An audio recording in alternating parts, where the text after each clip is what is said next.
Saya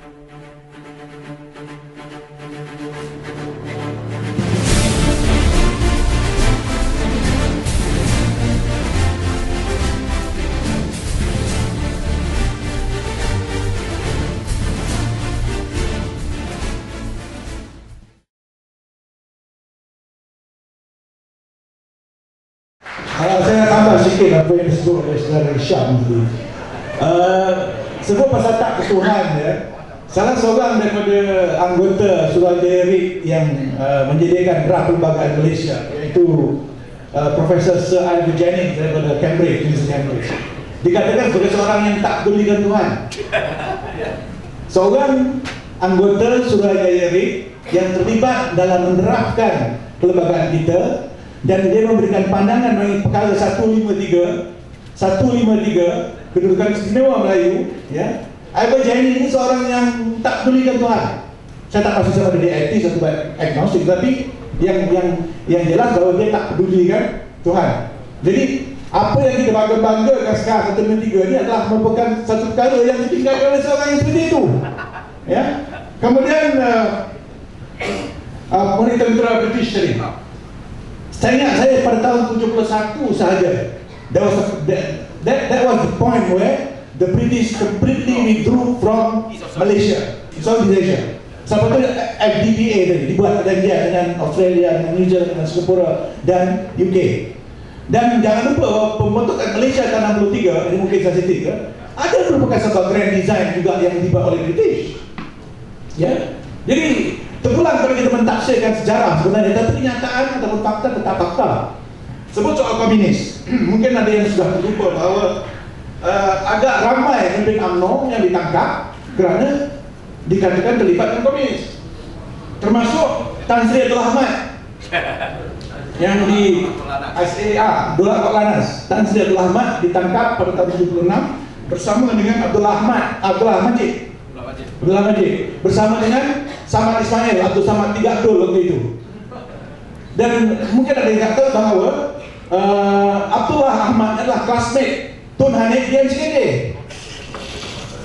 Dan Tun Hanif keluar dalam televisyen mengatakan bahawa bekas sahabat ini adalah komunis. Tanya dia sekarang betul atau tidak, ataupun dia hanya digunakan oleh Ghazali Syafi'i waktu itu. Dan sebenarnya cukup panjang. Kemudian tahun 79 Siddiq Gaus, filsuf politik, Dr. Mahathir Mohamad juga ditangkap kerana dikatakan ada kaitan dengan Moskow. Jadi saya tengok, atau kita tengok, lebih ramai orang yang ditangkap kerana keterlibatan dengan komunis di pihak UMNO, bukan di pihak yang di sini. Cuma mereka, itulah.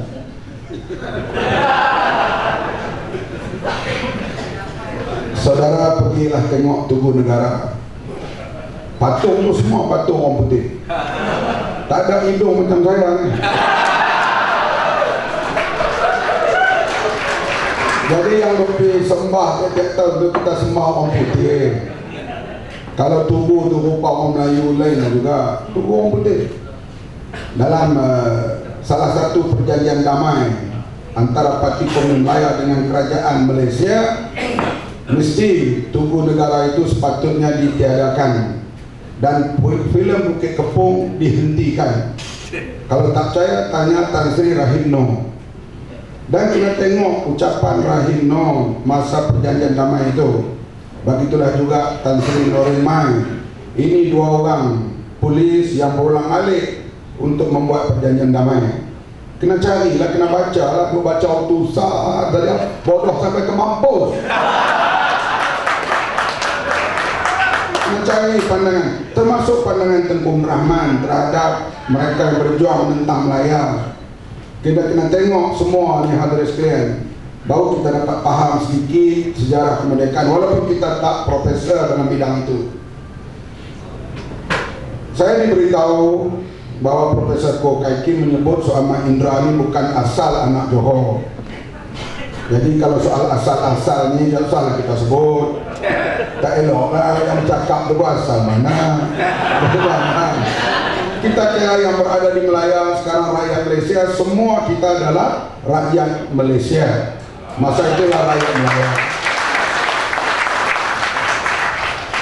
Saudara yang dihormati sekalian, bagi saya kalau komunis nak kata mereka hidup begini, pemimpin mesti bersama dengan rakyat, setara dengan rakyat. Kita daripada yang mendukung gerakan Islam ini, di samping kalau kita nak berhujah dengan hujah ideologi seperti disebut oleh saudara Hisham tadi, saya lebih setuju kita hujah secara aman. Biarlah pemimpin-pemimpin Islam, kalau mereka dapat kuasa, dia hidup lebih baik, lebih sederhana, lebih bertanggungjawab daripada orang yang mereka tentang.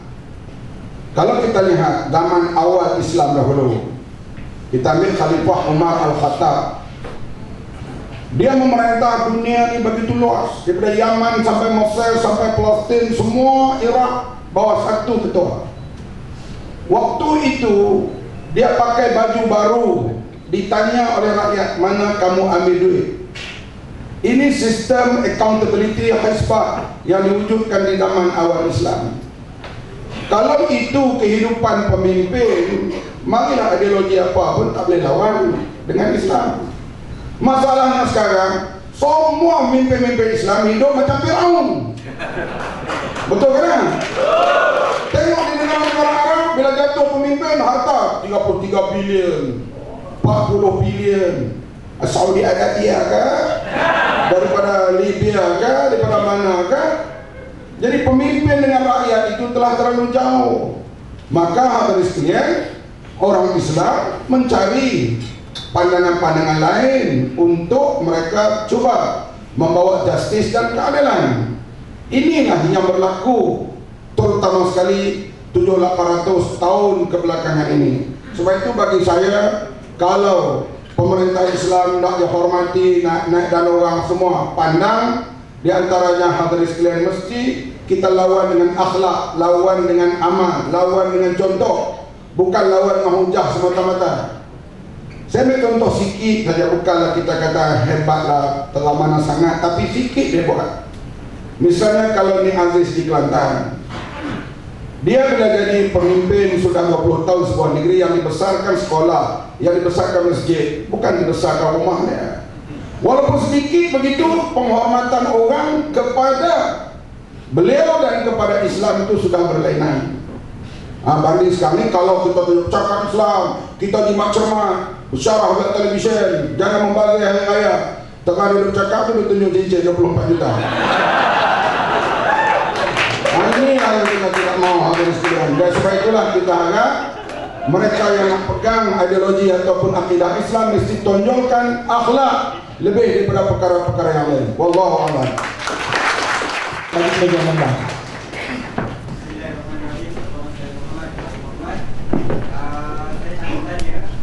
Adakah boleh kita mengucapkan satu hegemoni bahawa kemerdekaan kita adalah kemerdekaan yang tidak berasaskan kepada peperangan atau tidak berdarah atau hanya melalui perbincangan, tetapi sebenarnya kemerdekaan kita adalah kemerdekaan berdarah dan perjuangan kita adalah perjuangan bertuhan. Saya pendapat pada semua dan Okey. Ada soalan lagi? Daripada orang situ? Okey, silakan.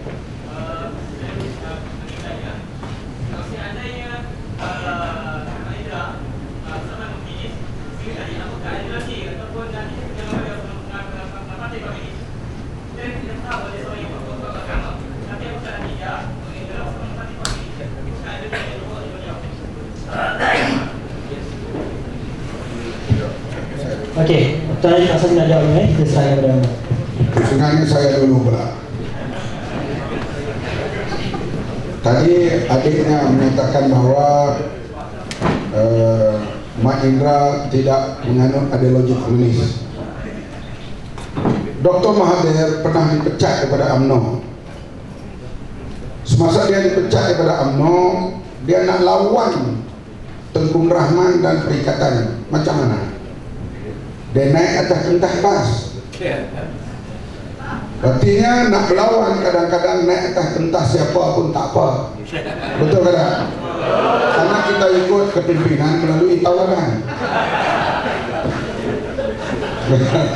Kadang-kadang Tun Mahathir pun dia lupa benda ni.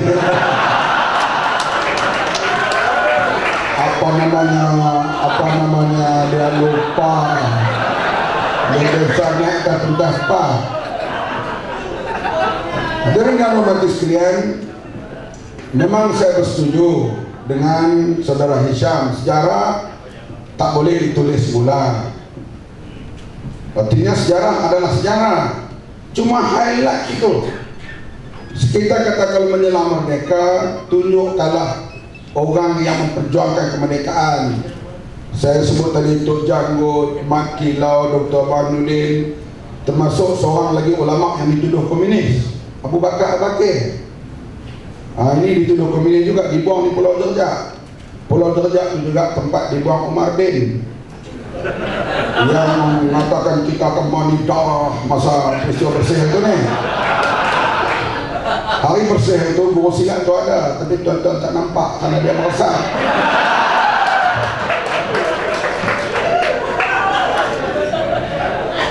Begitu hebat Malaysia dengan beli kapal selam, kereta kebal moden, hebat. Akhirnya Perdana Menteri gantung pada guru silat.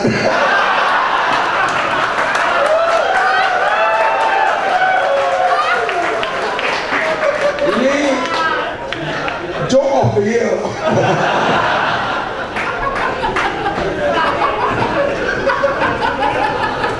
Saudara-saudari yang dihormati sekalian, dalam temu bual sidang akhbar di Kota Baru, saya ditanya oleh seorang wartawan, saya tak tahu daripada akhbar mana.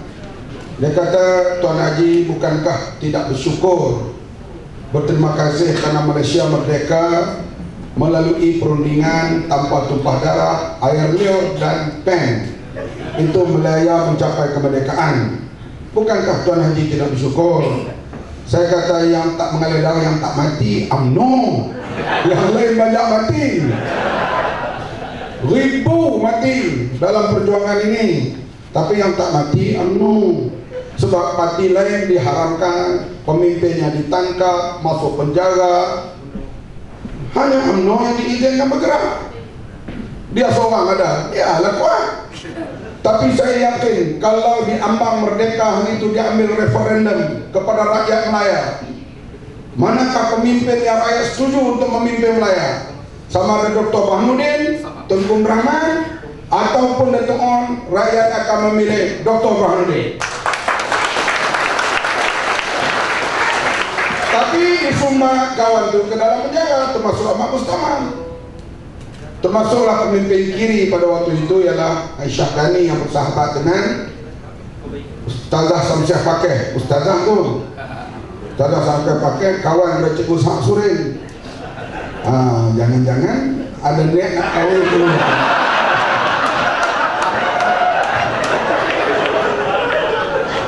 Jadi kita harus sekalian, sejarah adalah sejarah. Yang pentingnya bila kita pada masa akan datang, kalaulah ditakdirkan dapat kuasa, kita kena highlightkan pemimpin-pemimpin semua golongan yang berjuang untuk memerdekakan Malaya. Boleh kita terima begitu?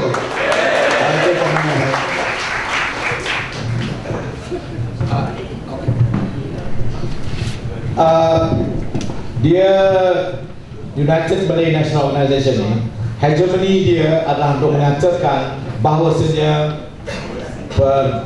pencapaian kemerdekaan pada 31 Ogos 1947 itu bukan melalui pertumpahan darah.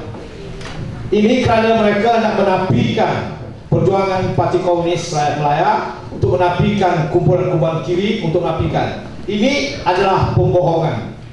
This is a lie, the biggest lie of all. Ya, ini pembohongan bahawasanya perjuangan untuk kemerdekaan ini bukan. Ini pembohongan. Jadi ketika ini 2011 ini, pembohongan ini telah pecah. The hegemony is broken. Orang sudah tahu bahawasanya ini pembohongan. Anak-anak muda telah tahu bahawa Parti Komunis Melaya, Malayan people anti-Japanese army masa Perang Jepun, Malayan people anti-British sedang mengangkat senjata. Ini hakikat. Kita tidak harus segan, tidak harus takut untuk menerima hakikat ini. Kalau satu bangsa tidak tahu sejarahnya, dia tidak tahu dari mana dia datang, dia tidak tahu ke mana dia akan pergi, dia mundar-mandir ke hulu hilir. Ini adalah sejarah dekat bangsa yang gila, tak tahu ke mana. Kita mesti menerima hakikat bahawa perjuangan untuk mencapai kemerdekaan ini adalah urutan-urutan dari semenjak sampainya the white colonial power. Ia telah satu demi satu perjuangan. Dole Sai, Datuk Nani, ini semua adalah perjuangan untuk mengangkat sejahtera. Kita jangan malu untuk menerima hakikat, Pak. United Malay National Organisation ini seperti kata Mas Abu, ia perundingan ini berlaku kerana adanya perjuangan angkat senjata oleh Parti Komunis Malaysia. It is because of the armed struggle. The armed struggle under the leadership of the Malayan Communist Party create the atmosphere for negotiation. Kalau saudara, ini sejarah, ini hakikat. Jadi jangan kita dibodoh-bodohkan. Itulah saya marah pada United Malay National Organization. Dia membodoh-bodohkan fikiran kita. Okey. Apakah ini ideologi? Ini dapat bercakap. Ideologi ini memang disebarkan, tetapi kerana sekarang ini, kerana wujudnya internet, kita juga telah tahu salah satu daripada pembohongan yang maha bohong ialah Memulamun. Kan lagu ni lagu terang bulan. Kalau saudara-saudara baik pergi balik YouTube, tengok klip Mat Sabu yang dia bercakap di mana utusan Malaysia memainkan tu. At the beginning, permulaan klip itu Mat Sabu kata seperti lagu Terang Bulan ini Indonesia. Ini utusan Malaysia tak berani usik kerana dia tahu ini memang lagu Terang Bulan. Saudara-saudara sekalian, umur saya 60 tahun. Ketika konfrontasi berlaku, Bung Karno memainkan lagu Terang Bulan ini, menganjingkan Tunku Abdul Rahman, New Colonialism katanya. Inilah dia lagu ni. Ini lagu bukan lagu kebangsaan kita, ini lagu Terang Bulan. Jadi ini adalah satu pembohongan yang tidak dapat dinafikan lagi. The time has come. Masanya telah sampai untuk kita mengubah benda ini. Okey, saudara. Satu perkara lagi tentang hegemoni ini. Hegemoni ini bergerak kerana ada permasalahan kita, kerana perjuangan kita ini tidak sampai ke garis akhirnya. Yang saya terangkan, pada 1946 telah ada perjanjian persefahaman antara All Malayan People Joint Action Committee AMCAJA, di mana telah dilakar perlembagaan rakyat. Perlembagaan rakyat ini di salah satu daripada clause-nya, sesiapa saja sesudah negara Melayu ini merdeka, semuanya akan dianggap Melayu. Ini satu perjanjian yang paling radikal. Ini satu. Tetapi perjanjian perlembagaan rakyat ini telah disabotase oleh British. British tidak membenarkan pemimpin-pemimpin yang bergerak AMCAJA ini bergerak ini cuma ditangkap. 48 apabila konfrontasi apabila darurat disiarkan pemimpinnya. Kerana apa? Kerana itu British melahirkan apa yang dipanggil pecah dan perintah. Ini China, ini Melayu, MIC, MCA, United Malay National Organization, United Malay National Organization, Malaysian Indian Congress, Malaysian Chinese Association. Mereka ini semuanya nama dia saja nama-nama orang putih. You can tell that, you know. My name is not Jason. My name is Isyamuddin Rais. I am Melayu. So that's clear. Tapi cuba kita tengok mereka ini. Jadi perjuangan untuk melahirkan negara bangsa ini terbantul. Kerana itu kita merasa prejudis terhadap China. Orang Melayu memiliki syak wasangka terhadap China. Kerana itu ini elemen syak wasangka ini telah digunakan ketika Perang Dunia, ketika Perang Dingin, bahawasanya China komunis. Okey, Syah minta ringkas ni. Kita nangis. Macam mana saya nak ringkas? Okey, sebelum pengumuman forum ini sedang disiarkan secara langsung di Durian FM. Ada kawan kita yang buat rakaman untuk Durian FM. Macam mana saya nak ringkas? Kerana ini adalah untuk memecahkan hegemoni United Malay National Organization ni. You cannot go back with a strong voice.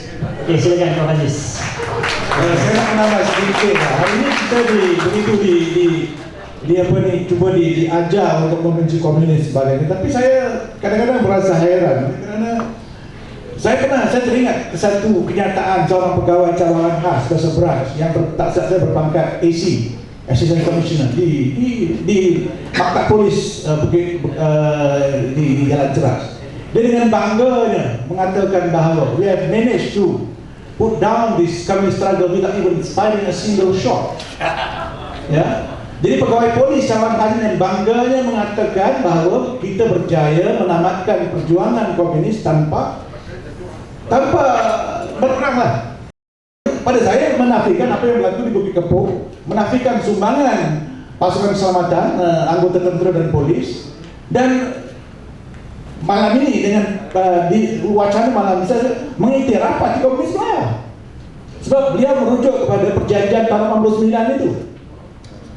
Bukankah satu tafsiran yang saya pikir adil ataupun logikal. Sebab kalau kerajaan tidak mengiktiraf kedudukan PKM dan perjuangan mereka, mengapa mereka buat perjanjian dengan PKM?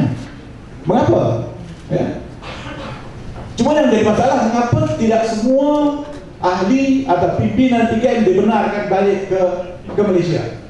Mengapa sebagian saja? Mengapa Cimpeng tidak? Ya. Mengapa begitu?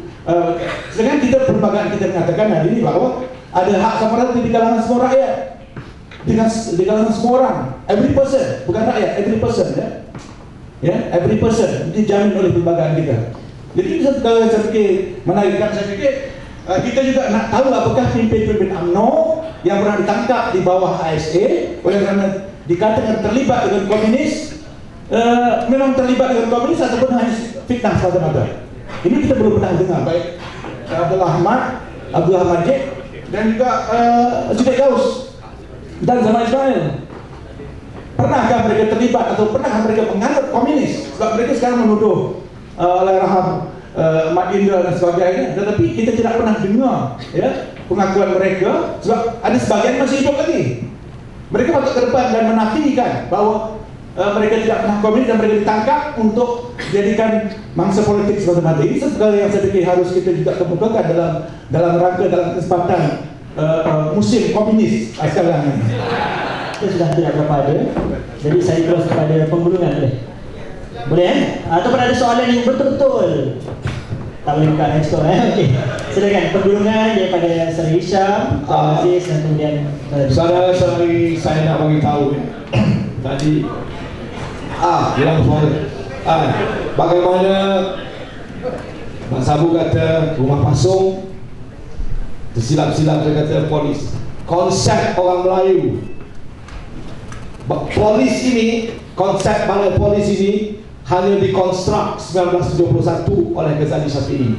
Sebelum itu orang Melayu menggunakan itu sebagai rumah pasung, polis itu sebagai mata-mata. Ini sejarah. Kalau saudara pergi buka akhir perbicaraan, saksi-saksi itu akan dipanggil di mahkamah, mata-mata 783, mata-mata 5670 macam tu. Ini sejarah. Kerana itu orang Melayu melihat yang berlaku di Bukit Kepong itu ialah rumah pasung. Pasung itu artinya tempat memenjarakan rakyat tengah air kita. Itu kan orang Melayu panggil. Dan dia memanggil mata-mata, mengintai-intai, menyekta tugasnya, mengintai-intai mata. Kerana itu jangan saudara gunakan special brand, mata-mata gelap. Itu orang Melayu punya konsep, tidak berubah. Orang Melayu ini adalah pensejarahnya, tahu sejarah. Hanya United Malay National Organisation ini membodoh-bodohkan. Kita gunakan polis, mereka bukan polis, mereka mata-mata, memata-mata on behalf of United Malay National Organisation. Mesti ada malam ini di sini.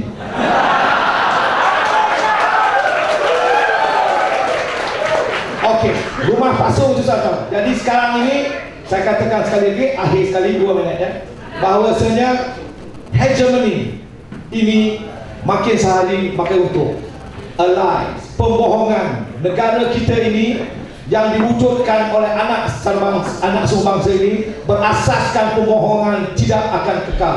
Kerana itu, seperti kata Ustaz Surin, saya merasa sentimen yang sama. Saya selalu mengatakan pada kawan-kawan sekarang, walaupun saya tidak dilahirkan 1947, saya tidak dilahirkan ketika itu, tetapi saya merasakan daripada pembacaan bahawasanya ambience, the political ambience of today, suasana politik hari ini adalah sama seperti suasana politik 1947. Kemunculan Perserikatan Pakatan Rakyat, PAS, DAP, PKR adalah meneruskan perjuangan apa yang telah digagalkan. Kita akan melahirkan satu lagi perlembagaan rakyat di mana semua anak segala bangsa hidup negara ini sama hak, sama atas sama, tanpa mengira bangsa-bangsa, tanpa dipisahkan agama dan bangsa. Dan saya merasakan suasana itu, dan I share actually seperti itu. Yang lebih pengalaman lebih tua, dia juga merasakan suasana itu. Kembali kepada bersih. Memang betul apa yang berlaku pada demonstrasi bersih itu ialah satu perkara yang selama ini telah dinafikan, di mana selalunya demonstrasi pas lompang-lompang lepas jemaah. Lepas jemaah dan lompang-lompang. Saya tak suka lepas jemaah demonstrasi. Nak berdemonstrasi betul-betul. Hari Sabtu pukul 2 petang demonstrasi. Jangan tempat-tempat selain semayang. Itu bukan demonstrasi.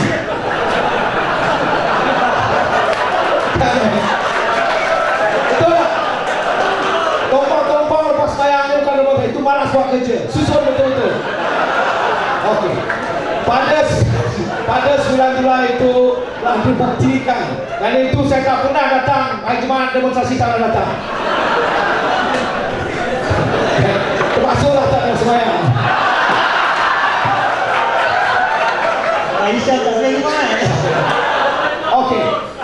Jadi apa yang dikatakan oleh Ustaz Surin itu ialah bahawasanya the Malaysianness, kelahiran semangat setiakawan anak sebuah bangsa sedang lahir, dan kita harus perkokohkan. Terima kasih. Okey, silakan. Menyambung sentimen secara Irsyad dan juga apa yang disuarakan oleh Tuan Ustaz Surin tadi, saya rasa kita kena kekalkan momentum yang ada sekarang. Cuma saya fikir kita jangan izinkan, jangan benarkan supaya isu ini digunakan ataupun dilupakan atau melupakan kita daripada masalah pokok yang sebenarnya, supaya tidak berlaku penipuan dalam pilihan raya. Ya? Pastikan bahawa apa yang ditutup oleh Bersih itu berlaku. Ya? Kita cukup bimbang dan cukup prihatin dengan 2 juta pendatang yang telah diberikan apa itu diputihkan itu mungkin matlamat mereka yang sebenar. Jadi isu yang sekarang ini jangan kita benarkan supaya untuk melarikan kita daripada isu yang itu, kerana mereka akan buat lebih masalah. Jadi kita harap jangan isu ini menjadi satu macam yang melalaikan kita daripada perkara pokok, iaitu perubahan yang sebenar. Bayangkan saudara sekalian, Muhammad, sebelum Muhammad teruskan, nak buat pengumuman sikit je boleh tak? Sebab saya takut Abang Mat bila cakap masa habis semua pakai balik. Okey, sekejap Abang Mat. Okey, yang pertama, saya nak ingatkan semula. Sebentar Okey, yang pertama, sila like ataupun join Free Public Forum di Facebook anda untuk mengetahui forum-forum yang seterusnya. Yang kedua, ialah jika forum ini dilihat tidak seimbang, saya yakin orang akan kata tidak seimbang. Saya rasa matlamat utama kita ialah pendidikan supaya kita lebih banyak berdiskusi dan berkongsi idea. Kita tak akan jumpa forum seperti ini di utusan, jadi inilah medannya untuk kita imbangkan, khususnya kepada anak muda, tahniah kepada anak muda. Yang ketiga ialah saya nak mengedarkan sekali lagi tabung di hujung. Saya minta bantuan rakan saya Afif untuk bawa di hujung tangga. Siapa yang nak memberi sumbangan sila beri untuk memajukan lagi aktiviti seperti ini supaya kita tidak dibodohkan aja. Okey, silakan. Dan yang terakhir ialah saya menggalakkan rakaman penulisan, kupasan, edit perjalanan forum pada malam ini sebarkan di YouTube, Facebook dan segala tempat yang ada, khususnya di Ruang Maya, untuk kita kembangkan lagi idea-idea, khususnya kita dalam rangka menuju Malaysia yang baru. Jadi tanpa membuang masa, kita persilakan Tuan Haji Mat Sabu untuk menggulung ataupun membuat kesimpulan, seterusnya menutup kita punya forum pada malam ini. Silakan. Bayangkan saudara-saudari sekalian, jikalau serangan yang dibuat oleh utusan Radio Melaya, Berita Harian dibuat di tahun 60-an, macam mana rakyat nak dapat maklumat yang kedua? Barangkali saya sudah berada di Batu Gajah sekarang ini. Batu Gajah itu kan tahanan dulu. Tapi sekarang Alhamdulillah zaman IT, walaupun serangan dibuat bertubi-tubi sudah 12 hari, tetapi kita lihat laman web, IT, Facebook memainkan peranan. Dan jangan lupa golongan anak muda Facebook inilah yang menggulingkan kerajaan Husni Mubarak Akhir.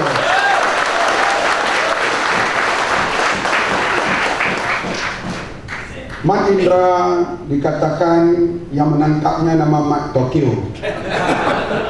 Gelarannya diracun dengan buah kecubung. Dalam kamp Kemunting masa kami ditahan, ada istilah yaitu dinding boleh bercakap. Profesor tak pernah masuk lagi.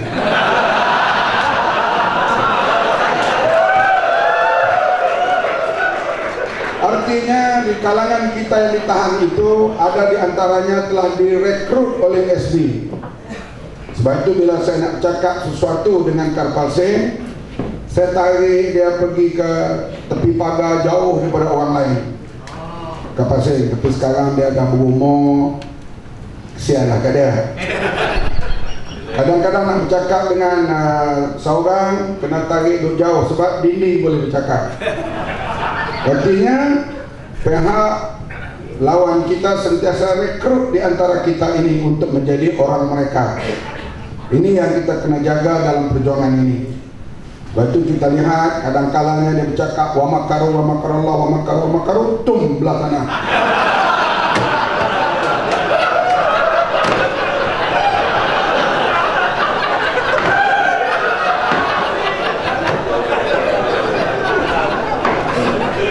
Dan kita harap kita tidak menjadi orang kata dinding boleh bercakap di antara kita.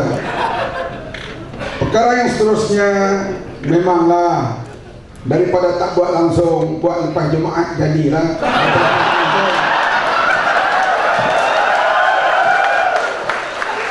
Daripada dilatih himpunan lepas Jumaat itulah mereka menjadi unit amal dan menjaga himpunan bersih.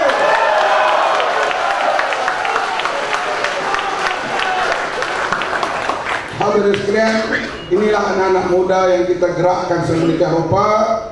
Dan satu lagi perkara yang tuduhan baru ni, termasuklah saya kononnya buat klaim tipu betul-betul. Kepada pemuda UMNO saya ucap tahniah, kamu perhati betul-betul segala klaim. Tapi hak kita klaim sakit, perubatan itu dia hak 8,000, dia tanya, betul kan klaim itu? Hak yang 24 juta cincin mereka tak peduli. Ini pemuda bacol namanya. Saudara sekalian, kalau concern, misalnya, kononnya ada unsur rasuah, Tuan Guru Aziz nak pergi ke Mekah. Bagi saya okey, rakyat kena concern perkara itu. Termasuk perubatan saya betul kalau saya klaim bagus. Tapi kita kena semualah sedar hal-hal penyelenggaraan ratusan juta, beli kapal dan sebagainya. Yang sekarang ni kita lihat Perdana Menteri kita terpaksa belah lutut. Sebelum itu dia pergi saya berlakon. Cuma ada orang sebut saya tak setuju. Jangan perli bila orang sakit. Ada mereka katakan doktor bedah-bedah lutut, tengok-tengok ada otak dalamnya.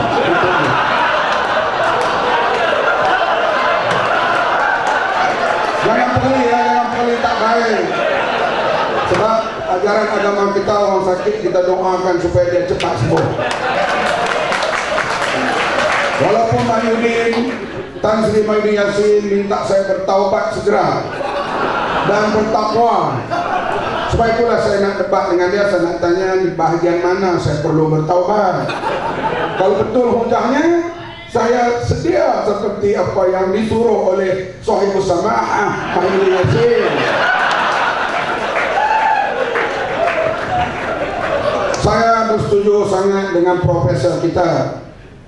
Kadang-kalanya mereka buat sesuatu perkara nak lari daripada isu yang sedang hangat dibincangkan.